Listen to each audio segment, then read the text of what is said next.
Good evening, everyone, and thank you for joining us tonight for Assemblymember Seawright's virtual Town Hall Tuesday. Tonight, we will be discussing ranked choice voting. We'll begin in just a few moments. If you're watching live on Facebook, please feel free to write your questions for the speakers in the chat. Questions can also be sent to our office at our email at seawrightr@nyassembly.gov. Our office has received a lot of questions regarding ranked choice voting, and we will work to get all of them get all of the questions answered, sorry. For any questions that we do not answer live tonight, our office will work to get you an answer as soon as possible. All right, and again, thank you for joining us, and we'll begin in just a few moments.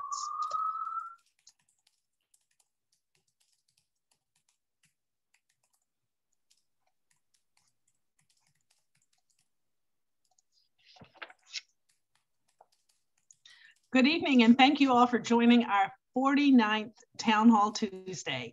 We established this a year ago when COVID broke out, and we're so pleased that you're joining us this evening and that we have a wonderful guest, Susan Lerner, who is going to talk to us about ranked choice voting for the upcoming June 22nd primary. I'm Assemblymember Rebecca Seawright, representing the Upper East Side, Yorkville, and Roosevelt Island in the New York State Legislature. You may have been there in October of 2020 during the 10 days of early voting, where we discovered that people were standing in line on some cold, rainy days up to 6 hours to be able to cast their vote. 118,000 people were sent to Wagner Middle School on the Upper East Side, the largest anywhere in the state of New York, to cast their vote. We threatened litigation against the Board of Elections for the fear of voter disenfranchisement, which was of heightened concern as a result of the COVID-19 pandemic. The story was covered by the Washington Post, and we were able to secure a secondary polling site at Marymount Manhattan College here on the Upper East Side.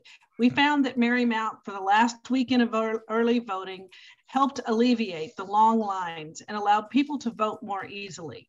We will continue our advocacy on this front to ensure that voters are not disenfranchised in the upcoming elections and beyond.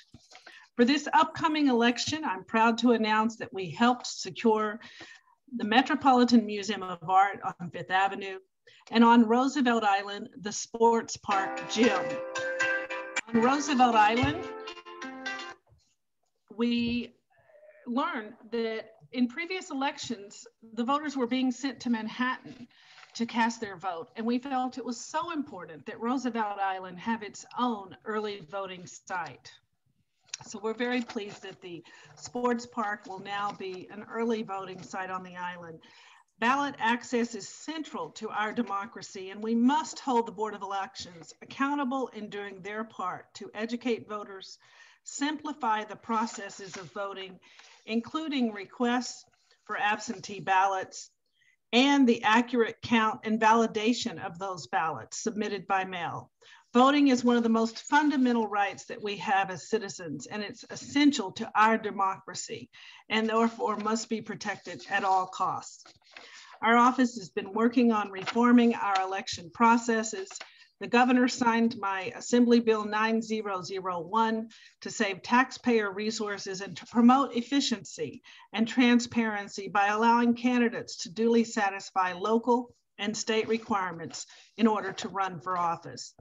Additionally, I'm proud to co-sponsor and strongly support the following measures passed by the Assembly this session, expanding voters' access to the ballot in New York. We passed legislation to expand access to absentee ballot voting in New York by removing the constitutional barrier to no excuse absentee ballots and allowing voters to request absentee ballots online. A second constitutional change adopted in the Assembly would permit the legislature to allow voters to register and vote on Election Day. These measures would make it easier for voters to register and cast their ballots. This is the second passage for both of these constitutional amendments and the next step in the process. They will go before the New York voters for approval. We passed several bills I'm pleased to co-sponsor to reform the absentee ballot process in New York State and make it easier for New Yorkers to cast their ballots by mail. Under current New York State law, a voter must provide a specific reason why they will not be able to vote in person in order to obtain an absentee ballot. A constitutional amendment adopted by the Assembly would eliminate that requirement, allowing for no excuse absentee voting. The Assembly also passed legislation that would allow voters to request absentee ballots electronically, increasing accessibility while maintaining the level of safety that is required due to the COVID-19 pandemic.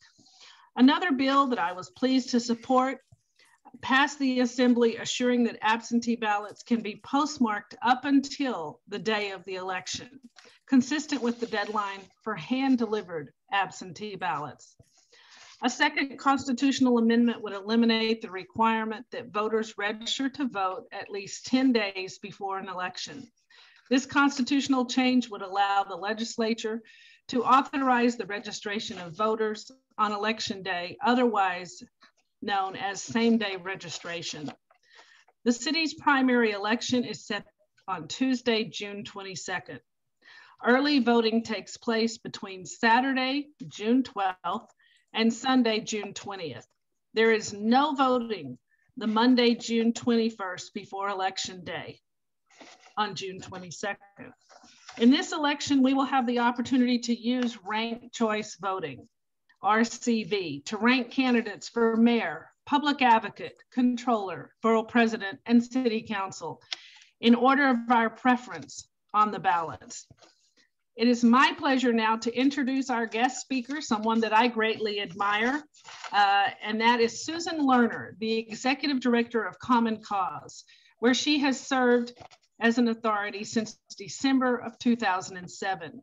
Passionate about voting rights and accessible, reliable, and secure elections.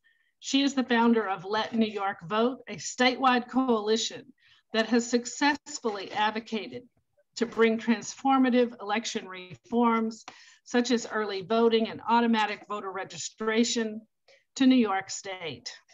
She heads Rank the Vote NYC, which is conducting a citywide voter education campaign following its success in placing and passing ranked choice voting on the November 2019 New York City ballot. Susan writes and speaks extensively on voting rights, election reform, campaign finance, redistricting, ethics, transparency, and other good government issues. And she is a go-to source for reporters, for legislators, for editorial board writers throughout New York State on these issues. A former litigator, Susan is a member of the New York and California bars. So I want to welcome Susan Lerner. We're so pleased to have you this evening join us for Town Hall Tuesday, somebody that I greatly admire and appreciate your coming on. So welcome, and thank you for joining us. Thank you for those very kind words. I'm always delighted to talk about ranked choice voting, and thank you for giving me an opportunity to talk to your constituents about this fairly momentous change and how we are voting in New York City in this upcoming primary. And thank you so much for laying out, Assemblymember Seawright, what the time frame is so that people understand when they have to get their absentee ballots. And if anybody is planning to vote absentee, I urge you, request your absentee ballot now, get it right away, fill it out as soon as you can, send it back, don't wait for any deadlines to pass. So I am going to go to screen share. I do have a slide presentation because we found that seeing how ranked choice voting works as opposed to simply talking about it makes it much, much clearer to understand. It is a straightforward way to vote, and I am looking forward to explaining it to you. So let me share and let me go to the presentation, and we're going to go. All right. So talking about ranked choice voting. Okay. All right, so let's let me quickly review how we got here, because I found that there is often some confusion about how we ended up with ranked choice voting. People may recall that in 2009, we had a very expensive and very low turnout election for public advocate and comptroller. That was the election where Tish James and Daniel Squadron were both running to be comptroller. And because it was so expensive and such a low turnout, it really prompted a debate over the use of runoff elections. So in 2010, Gail Brewer was still in the city council. And having seen the expense and low turnout of the 2009 runoff, she introduced the first ranked choice voting bill in the city council, which was actually an instant runoff bill only for citywide offices. You may recall way back in 2010, there actually was a charter revision commission. And that charter revision commission, as well as the charter revision commission, which the mayor convened in 2018, explored RCV for local elections, but decided that more time was needed to make a decision. So we have been talking about ranked choice voting since 2010. And in those intervening years between 2010 and 2018, Gail Brewer had introduced a bill in the city council that there were ranked choice voting bills. That same bill continued year after year. When Gail became Manhattan Borough President, Brad Lander picked it up and it became a full ranked choice voting bill. So we've been talking about ranked choice voting actually for quite some time. And in 2019, the most recent Charter Revision Commission put RCV on the ballot in 2019, and the referendum passed with almost 75% of the vote. So that's how we get to 2021, where we are going to have the first RCV elections. So why do we need ranked choice voting? I personally believe that ranked choice voting is actually the best system of voting for our city, New York City. I think it is really an excellent solution to a problem that's created by two very positive things that we have in our city. That is the conjunction of our robust campaign finance system and the implementation of term limits. When you combine those two, you get a wealth of candidates, often diverse candidates running for the same office, who under the old system risked splitting the vote. And under the old plurality system of voting, that is, whoever gets the most votes wins, city council members could be elected with just a plurality, not a majority, which means that a candidate could win with as little as 20% of the vote. And friends, that actually is not very healthy for our democracy to have people elected with such a small percentage, because if the winning candidate wins with 20% of the vote, that means 80% of the vote actually chose somebody else. So starting this year, starting January 1, all local primary and special elections for city council, borough president, public advocate, comptroller, and mayor will be ranked choice voting elections. That means runoffs are eliminated and candidates need to win with the majority of the vote. And voters will now have the option to rank up to 5 candidates, including a write-in if they choose. The whole point of ranked choice voting is to put power in the hands of the voters and to provide the voters with more choices. So nobody is forcing you to rank. You can ignore the rankings if you want, but as we will discuss, that actually isn't a good idea. So what is ranked choice voting? Ranked choice voting, as I said, gives the voters the option to rank up to 5 candidates in their order of preference. We often get the question, well, how do I choose? What's ranking about? You know, think of it as ranking your top 5 ice cream flavors, right? You go to the ice cream store and you are a fanatic for coffee ice cream, but they're out of coffee ice cream. Well, then you're going to rely on your second choice. And if that's very popular, they might be out of that. So your first choice is the candidate you love. It's the candidate you're passionate about. It's the candidate that if you had the time, you are going to volunteer for, you might make a campaign contribution for. It's the one you talk to your friends and family excitedly about. And then one of the strengths of ranked choice voting is you don't have to worry, does my favorite have a chance?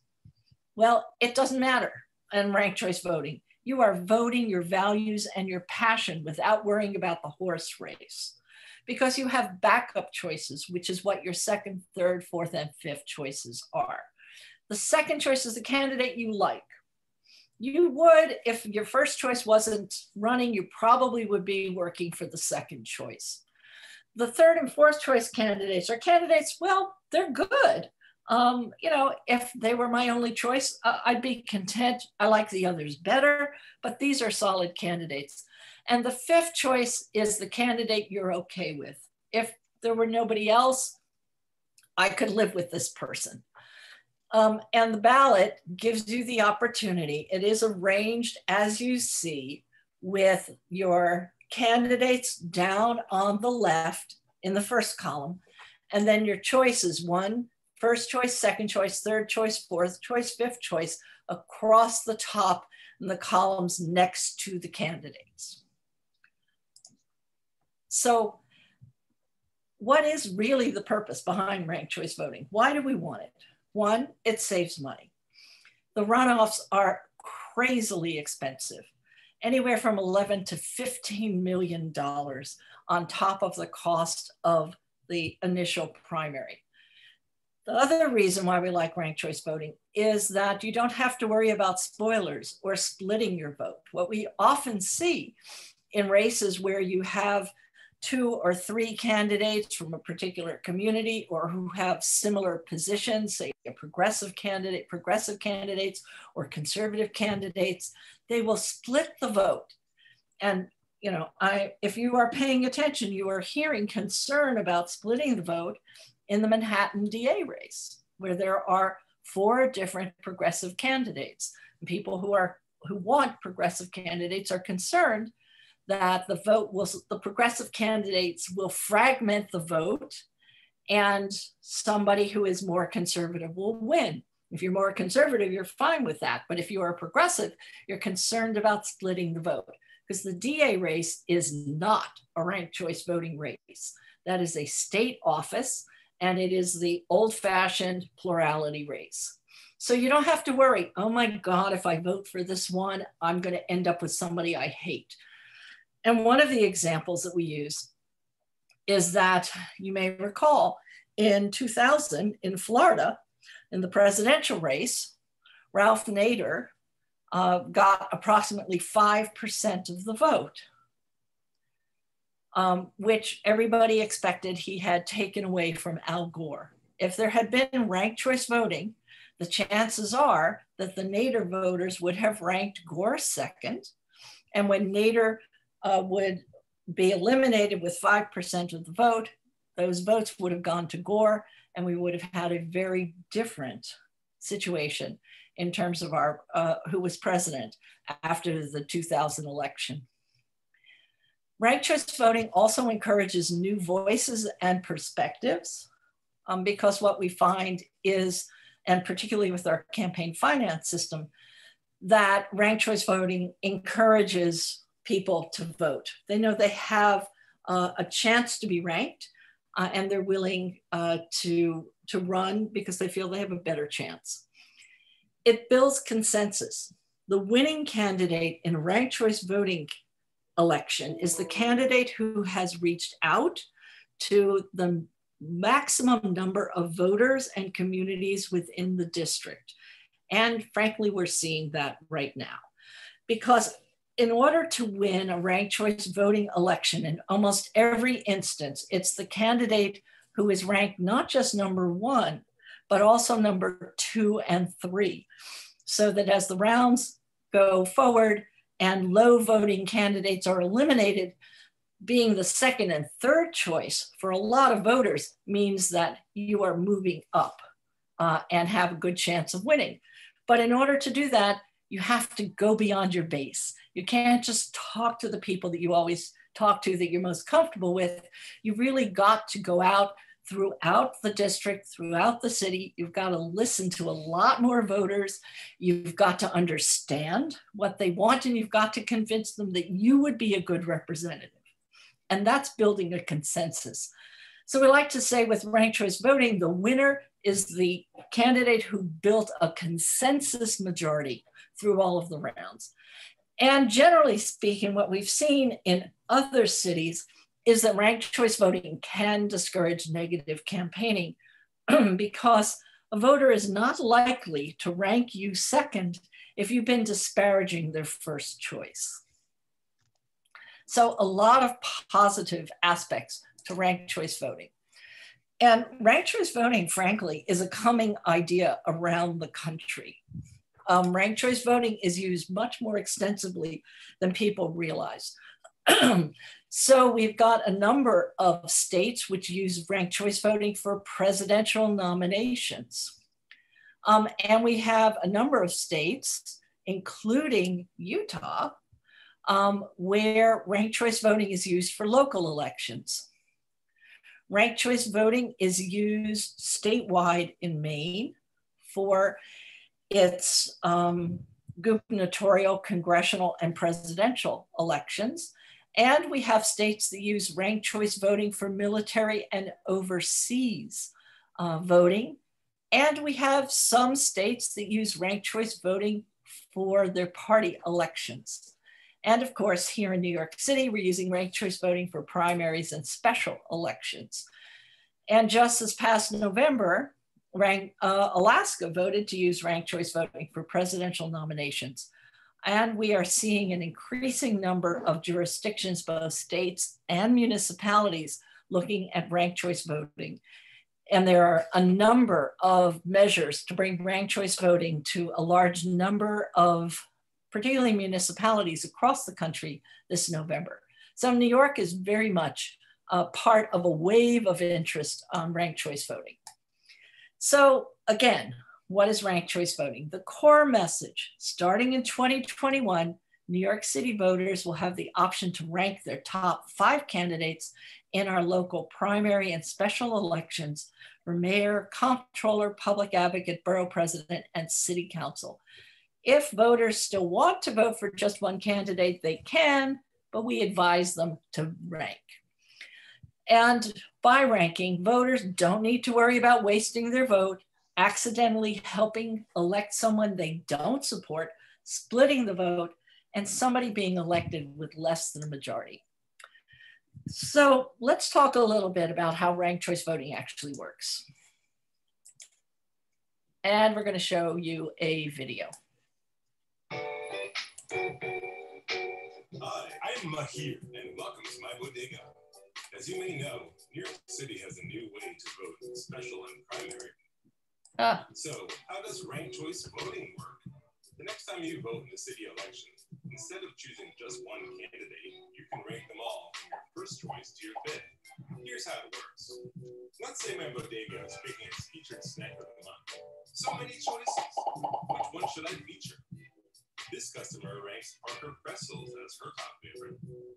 She also ranks her second choice, Mr. Chips, third choice, Chi-Chi Chicharrones, fourth choice, Gladys Gummies, and fifth choice, Poppy Popcorn. Other customers rank their choices as well. If Parker Pretzels is the favorite choice and wins more than 50% of all her first ranked choices, then Parker Pretzels is the winner and is featured as the snack of the month. However, if no snack gets more than 50%, then the least popular snack is eliminated. Sorry, Figgy Bars. The remaining second-ranked choices from customers who chose Figgy Bars are redistributed. So if customers chose chips and chicharrones as second choices, then those 2 snacks receive additional votes. The new totals are counted and the process repeats until there's a winner of the final 2. Congrats, Poppy Popcorn, you're the bodega snack favorite. Back in the real world, before it's time to vote for humans, visit rankthevotenyc.org for more information.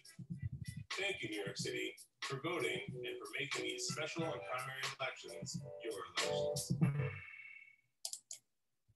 Okay.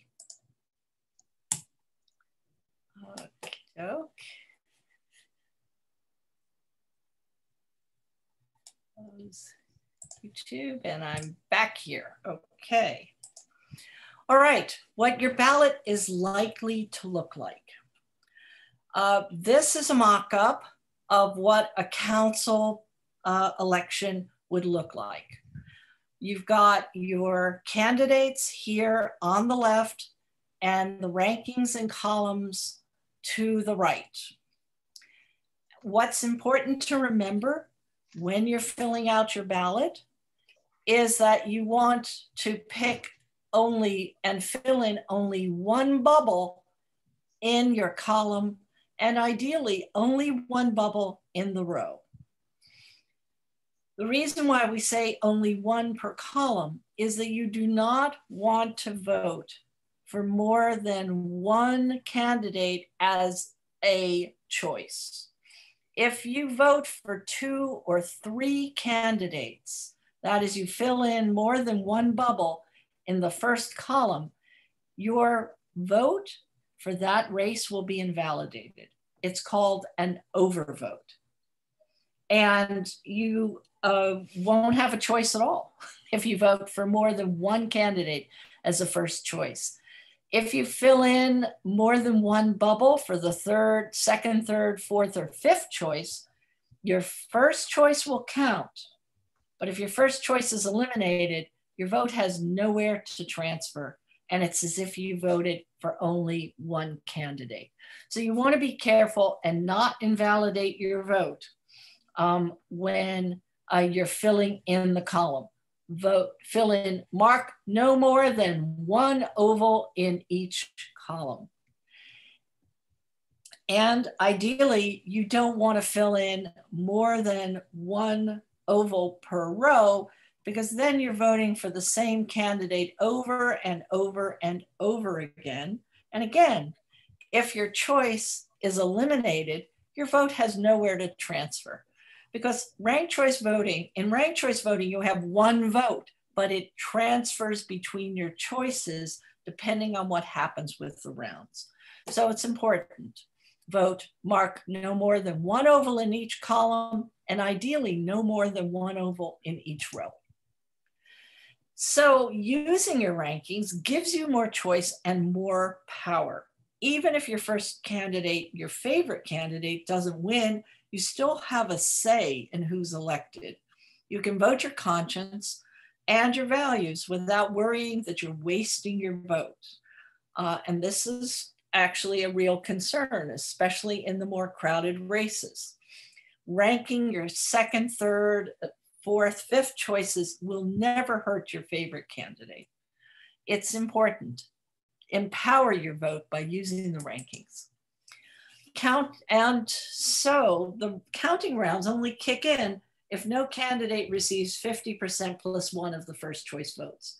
And we will know that on election night. We will know if there's a straight out majority winner. And that happened in one of the special elections in Queens, where there was one candidate who got, I think it was 56 or 57% of the first choice votes. And there were no rounds. The election was done. We had a clear winner. However, the official winner will not be declared until all the votes are counted. And that includes early votes, election day votes, affidavit and absentee votes. And it's getting the absentee and affidavit votes in that takes the time, that slows down when we have the final result. Has nothing to do with ranked choice voting. Has to do with state law's requirements for qualifying absentee and affidavit votes that take time to get it right. And the round by round vote totals will be released to the general public so you can see exactly how the winner built their consensus majority among all of the candidates. So what does this mean for election night? So on election night, like always, the Board of Elections will release unofficial election night results. The results will be released as follows.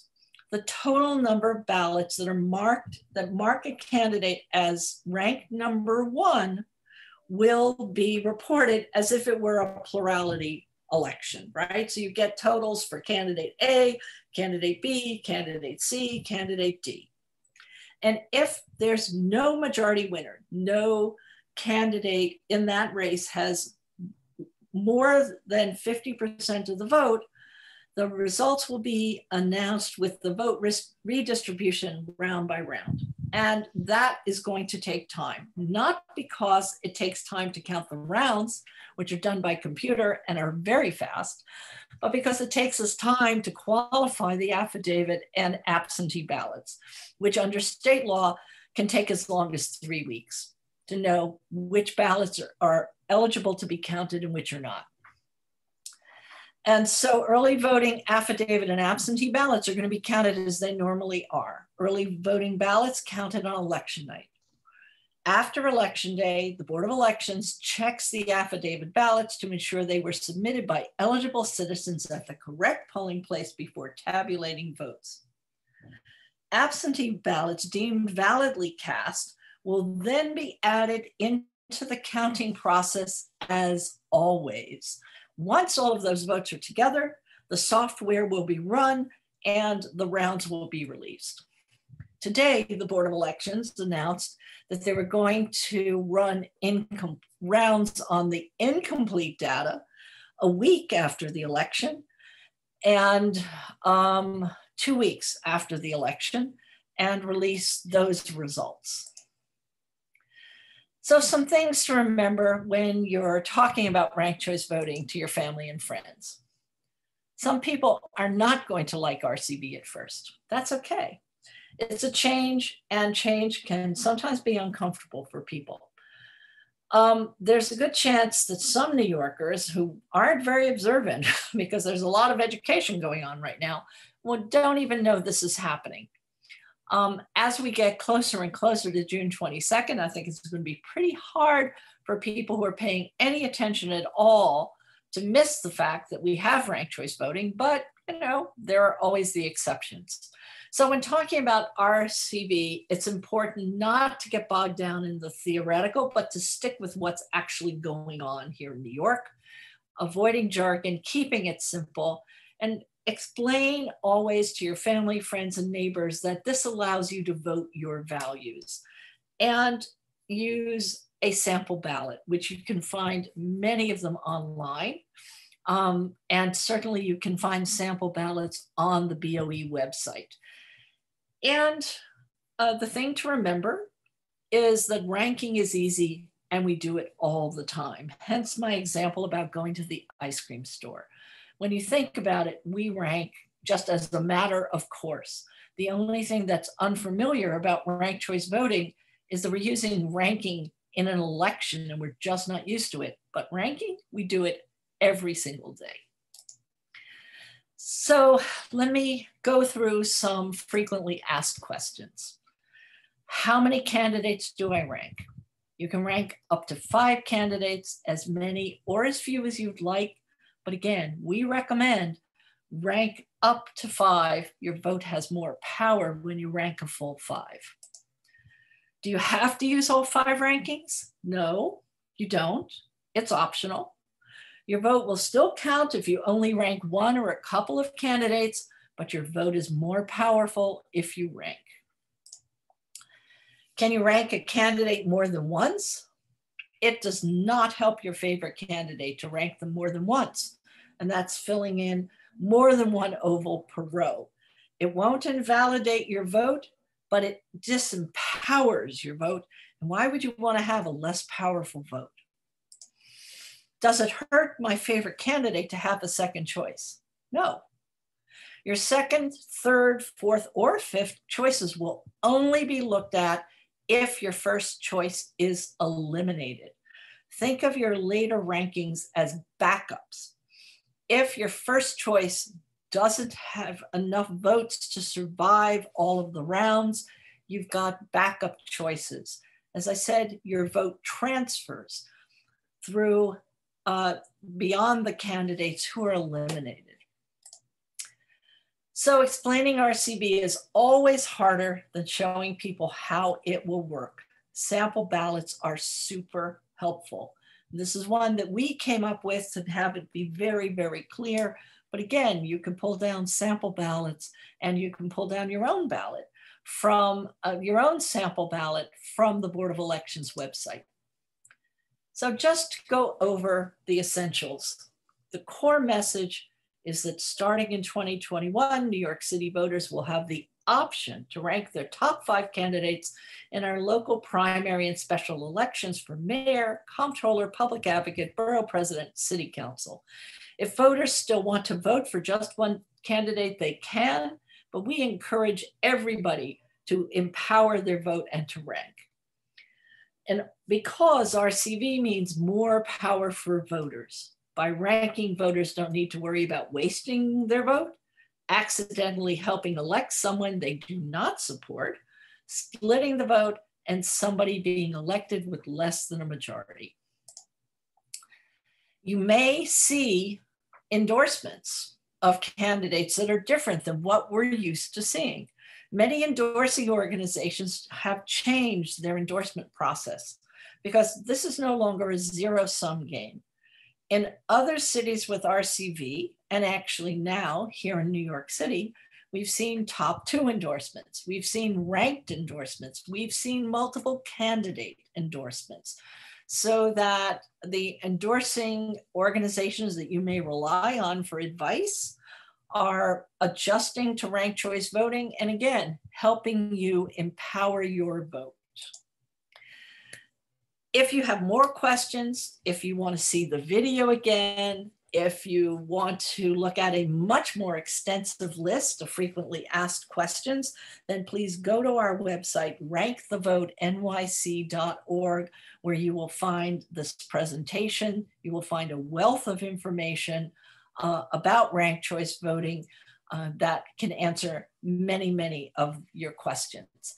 But I'd like to open it up now for the questions that I know people have sent in advance and for questions which people may have on the spot. So I'm going to turn off my screen share, and we're back to our participants and happy to answer questions. So Assemblymember Seawright, do you have any of the questions that have come in?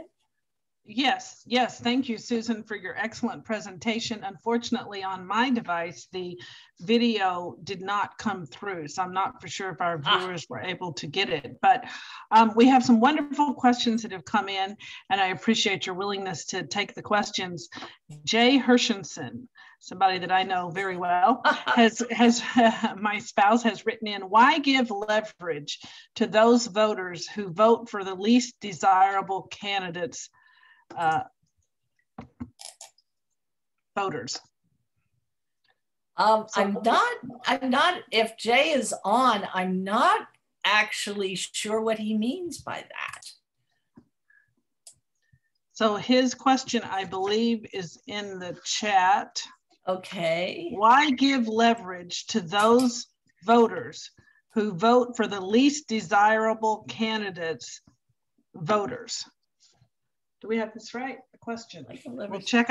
We'll go on to our second question, and then we'll circle back to Jay's and get, okay, why give leverage to those voters who vote for the least desirable candidates after their candidate? Okay, here we go. Here's some excellent, okay. Why give leverage to those voters who vote for the least desirable candidates, voters, after their candidate gets eliminated? Their second choice gets distributed among remaining candidates. So those who voted for the second most popular candidate get no leverage in the next round. No, that's actually,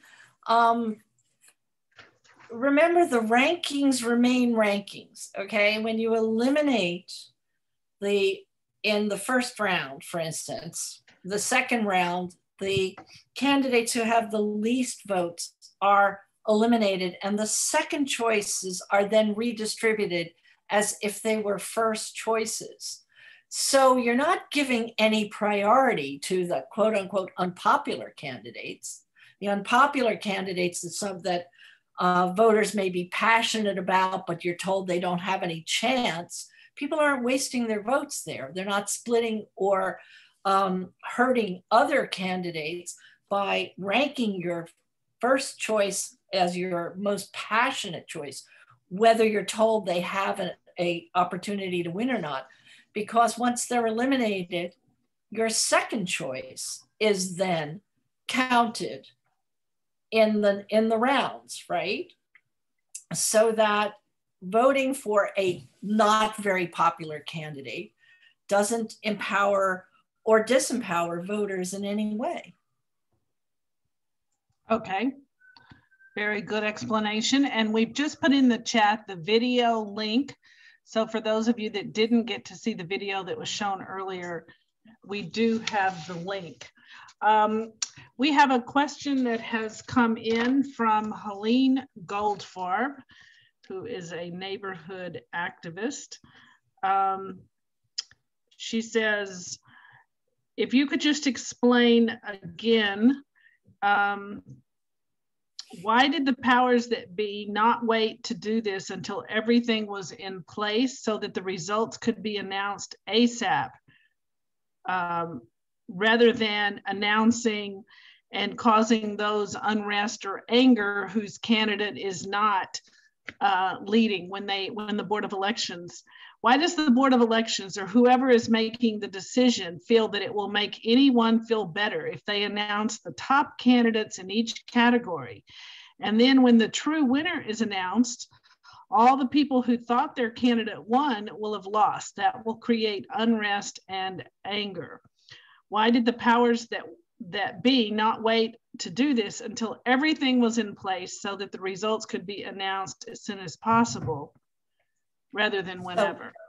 Okay, so first of all, there are state law builds in a significant time period to count the absentee ballots, right? We have a 7-day grace period after the election for the board to receive the absentee ballots in the mail. We have an additional 7 days after that for overseas and military ballots to be received because it's a primary. And so they have a longer time period to come back. Then there's a cure period. So it could be as long as 3 weeks until we know which are the absentee ballots we're actually counting. And I think the sense is that people would be very uncomfortable not having any information at all. So all of the jurisdictions that have ranked choice voting do announce the first round on election night, because that's what people they expect to have some information on election night. And then it's a question as to whether you provide interim updates or you wait until the very end. But I don't think that voters would be comfortable being completely in the dark for an entire 3 weeks or more without any idea of what had happened. Also, remember, you need to determine on election night if you have a winner with the 50% plus one, okay?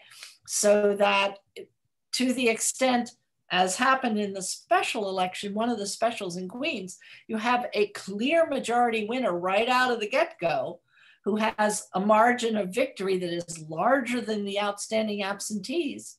You don't go to rounds. So you would find that out on election night. And you point out a very good point, that if they have 50%, then you don't go to the next round. That's right. So, Jay, I see you have logged on. Did you want to add anything or a follow-up question? First of all, I want to join you in expressing my admiration for Susan Lerner. You know, she has been really a beacon of reform for not only Common Cause, but for all New Yorkers. And I've admired her for a long time. And I think she knows that. And I want to say that she gave many, many positive reasons why ranked choice voting is a good system. So I just have a question about one reason, because, you know, nothing is 100%, right? If there was a perfect system, we would have it, right? So I want to ask you the one the one question on the other side of the ledger. The ranked choice voting does, well, let me ask it as a question. Do you agree that ranked choice voting does provide some additional leverage to the candidate and the voter who votes for the least popular candidate? Because what it basically means is that when the least popular candidate, or the popular who gets the least amount of votes, gets dropped, as a result of ranked choice voting, then the second choice gets distributed among the other candidates. So if I am voting, I see what you're saying. Right. If I am voting for my candidate comes in second, right? My votes, don't count for anything more. I have to wait and see what happens, with those, towards the end of the ballot. So you are giving some additional leverage to the candidate and the voters who voted for the least popular candidate. So I want to flip that. I want to flip that on you, Jay, because I don't think of it as leverage, okay? I think of it as requiring the candidates to talk to more voters. And I think of it as a system which encourages voters who in the past have said, why should I bother to vote? My candidates, I'm told, has no chance of winning. They don't have a big enough base. So I'm going to stay home because my vote doesn't count because, it's hopeless, right? And that's how people get cynical. This system encourages candidates to reach out to all of the voters, right? It's exactly the opposite of a classic first past the post campaign, which if anybody on the call has volunteered for campaigns in the past, what you've been told is where you're calling this person and you want to know, are they going to vote for my candidate? Or you're knocking on doors and you want to know, are they going to vote for your candidate? And if they say no, you mark them no and you hang up the phone. You don't have a conversation with them. Ranked choice voting flips that and says, okay, who's your first choice? If you're not a fan of my candidate, what issues are important to you? Oh, you care about housing. Do you know that my candidate has this policy regarding housing that's very close to your favorite? I hope that you'll rank the candidate I'm advocating for as your second choice. It requires the candidates to work harder. It requires more outreach. And frankly, I don't see that as creating leverage on behalf of someone who, one way or the other. I see that as inviting in to participate in our system more voters and encouraging candidates to do better outreach. So I think it's a question of how you think about it. I think it's better to have more people voting. I think it's better to encourage people who have felt cut out of the system to think about candidates and to rank and to come in and be engaged in our civic conversation. And I don't think that's negative leverage at all. So it's, I think, a question of how you think about it. Thank you. All right, thank you, Susan. And Monica Attia with the Upper East Side for Change has a question. How soon do you, I know you could just be guessing or predicting, how soon after the election will the Board of Elections be able to declare the winners? And I know no one knows, but at least, maybe you could just give a prediction or a guesstimate. So it's going to be sometime in July. And it really depends on how many absentee ballots we have outstanding. If we have a lot of absentee votes, the way we did in 2020, then it will go possibly as late as July 12th or 13th. If we have relatively few absentee ballots, it will go more quickly. And in different races, it will depend on what the margin of the lead is for the leading candidate. So in some races, if you've got somebody who's ahead and their margin is larger than the outstanding absentees, it won't be an official result, but you'll have a sense that that candidate is going to be the winner. Okay, very good. The next question is from Jeanette from the Church of the Epiphany. Why does the Manhattan District Attorney's race have neither ranked choice voting nor a runoff? It's a state office, and state election law has not adopted ranked choice voting, but maybe in the future we'll work on that. So the Manhattan DA's race, and I've heard candidates decry the fact that there is no ranked choice voting for the Manhattan DA race. And how would you say that ranked choice voting better represents the interest of communities that could be considered marginalized by voting as we know it? So it's not uncommon for when a candidate who comes out of a marginalized community is one of several candidates running from that community, that the candidates are urged to drop out and to consolidate around one choice for the voters, right? Because the marginalized community's votes may split between 3 or 4 candidates coming from that community. And therefore, the end result is that the winner is unlikely to be from that community. So there's a move to really cut down on the number of candidates from that community. Ranked choice voting flips that and says there's no problem if you have 2 or 3 or 4 candidates from the marginalized community running, because you can rank your choices and you don't have to worry about splitting your vote. And considering the new ranked choice votings and how education campaigns are going on, if a question or a voter has a question on election day, they're voting in person, we have a question that comes in: how will the voter be made aware of the new system? What kind of education and support will be made available at the actual polling site on election day?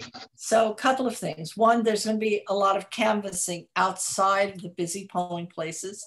We'll be out, we being Rank the Vote NYC, with a canvas passing out literature. But we have been working very closely with the Board of Elections regarding the information that is going to be available at the polling place. Everybody will receive an explainer card with their ballot. The privacy sleeve itself has been redesigned to be a ranked choice voting set of instructions with illustrations of the right way to fill out your ballot and illustrations of how not to do it. There are going to be 5 feet tall signs in every polling place with that information. And I believe that there are going to be signs in each and every privacy booth that have exactly that information. So it's going to be very hard for the voter not to see an explanation of the right way to fill out your ballot and the wrong way to fill out your ballot right there in the polling place, as well as being able to ask the poll workers, who probably are going to say, here's the explanation on the privacy sleeve. That's your best explanation. And we are going to be running, we being Rank the Vote NYC and Common Cause, are running an election protection operation outside of all of the busy polling places. So all of the election protection volunteers will be trained on ranked choice voting. They'll have ranked choice voting information to pass out and will be able to answer questions. So I believe that there's going to be a lot of information which has been designed to be easily understandable to the voter at the polling place. And I'm feeling pretty satisfied about that, to tell you the truth, because we have had a very productive relationship with the New York City Board. We have brought in design and information experts, and the board has accepted their suggestions, simplified the information that they're putting out. And I feel fairly confident that it's going to be understandable to the voter. Well, that is very good to hear, Susan. And unfortunately, we are out of time, but I very much appreciate, again, your coming on this evening. And I just want to say that in the chat, we have posted to check your polling site location or preview the ballot. You can find more information by visiting the New York City Board of Elections website at www.vote.nyc. Additional information about ranked choice voting can be found at rankthevotelyc.org. If you have a question that didn't get answered this evening, please feel free to reach out to us at our community office at 212-288-4607, and we promise to get your question answered promptly. I have children that are away at college that ordered an absentee ballot, and they report in that their absentee ballot came and arrived very quickly. And I know Helene Goldfarb, who's on the permanent absentee list, has received hers, I think now several weeks ago. So I think things with the Board of Elections are looking to run more smoothly. As I pointed out, for the early voting, Roosevelt Islanders now don't have to travel into another borough. They can vote right there at the Roosevelt Island Sports Park, and we'll have some information. Again, I want to thank you all for joining us for Town Hall Tuesday. Some important dates to keep in mind on your absentee ballots. You can now request the absentee ballot no later than June 15th. You can still mark temporary illness as an excuse for your absentee ballot request due to the pandemic. Please call 1-866-868-3692 or email absenteehelp@boe.nyc with questions, or again, contact our office at 212-288-4607. If you don't feel comfortable mailing your ballot, you can't drop it off in person, Invisible Hands volunteers to deliver your ballot for free. And also in the chat, Susan Lerner has said her son is in Beijing and he received his absentee ballot last week. That's terrific to know that internationally things are working. Our change of address forms must be submitted to the Board of Elections by June 2nd. June 2nd is the deadline. Call 866-868-3692 to learn more about that. Every Thursday from 12 to 2 p.m., we're still handing out PPE at no cost here at your community office on 79th and York Avenue, located right next to the post office. We have our popular free mask giveaway as well as our hand sanitizer. We're located between 78th and 79th, right behind the bus shelter. Our no-cost housing free legal clinic is on Tuesday, June 8th at 2 p.m. by telephone. The new rent relief portal just opened and it's accepting applications. So contact our office for more information. And if you'd like to sign up for our free housing clinic, please sign up. Our spots do go, it does book out. So we ask that you RSVP early. On Sunday, June 20th, from 10 a.m. to 2 p.m. at the 92nd Street Green Market, there'll be another no-cost paper shred-a-thon sponsored by the Upper East Side Green Market. Please don't hesitate to reach out to our community office if we can be of assistance. Again, our number is 212-288-4607 here up on the screen, or you can email us at cwriter@nyassembly.gov. We have 6 days left of legislative session between now and our adjournment date on June 10th. So we ask that you contact us with your issues, concerns, and how we may be of service and of help to you. Again, I want to thank our guest speaker this evening, Susan Lerner, for joining us, and to all of our viewers for joining in. Thanks so much, and everyone have a safe and good night.